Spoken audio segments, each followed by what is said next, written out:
সেখানে পড়ালেখা করতে ইসলামের কোনো নিষেধ নেই। তবে ইসলাম শুধু চায় যে অবশ্যই আপনার সন্তানের প্রাথমিক শিক্ষাটা যেন দ্বীনের উপর হয়ে যায়, আপনার সন্তানের প্রাথমিক বিদ্যাটা যেন সে দ্বীনি মাদ্রাসায় সে শেষ করে এরপরে সে ভালো ডাক্তার হবে, ভালো ইঞ্জিনিয়ার হবে, এতে কোনো নিষেধ নাই। কারণ ডাক্তার নামক কসাই হোক এটা আমরা কেউই চাই না, ইঞ্জিনিয়ার নামক জালেম হোক সেটা আমরা কেউ চাই না, উকিল নামক বড় দানব হোক সেটা আমরা কেউ কি চাই? যদি না চাই তাহলে আমাদেরকে আজকের এই অনুষ্ঠান থেকে, এই মাহফিল থেকে শপথ গ্রহণ করতে হবে যে আমরা অবশ্যই আমাদের সন্তানকে ডাক্তার বানাবো, ইঞ্জিনিয়ার বানাবো, সচিব বানাবো, আইনজীবী বানাবো, সবই বানাবো। ভাই, এতে ইসলামের কোনো নিষেধ নাই।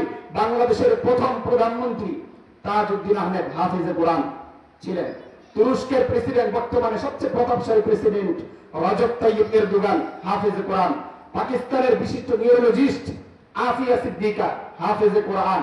বর্তমানে এই যে কয়েকদিন আগে ভিপি নির্বাচন হয়েছে ঢাকা ইউনিভার্সিটিতে, সমস্ত প্রার্থীগুলি তাদের প্রাথমিক শিক্ষা ছিল মাদ্রাসা। সুবহানাল্লাহ, তাদের প্রাথমিক শিক্ষা মাদ্রাসা ছিল। এবং আমরা যদি দেখি পৃথিবীর বড় বড় ডাক্তার, বিজ্ঞান, ইঞ্জিনিয়ার অসংখ্য আছে হাফিজে কোরআন। অতএব সম্মানিত অভিভাবকদের কাছে আজকে আমাদের দৃষ্টি আকর্ষণ করছি, আপনি আপনার সন্তান স্কুলে পড়ুক, কোনো নিষেধ নাই। কিন্তু আপনার সন্তান স্কুলে পড়ে আপনার সন্তান মোবাইলে আসক্ত হয়ে বাবা মার চোখে চোখ রেখে কথা বলবে, তখন তো আপনাকে অবশ্যই বলতে হয় যে এমন স্কুলে পড়ে এমন সন্তান হোক, এটা আমরা কেউই চাই না।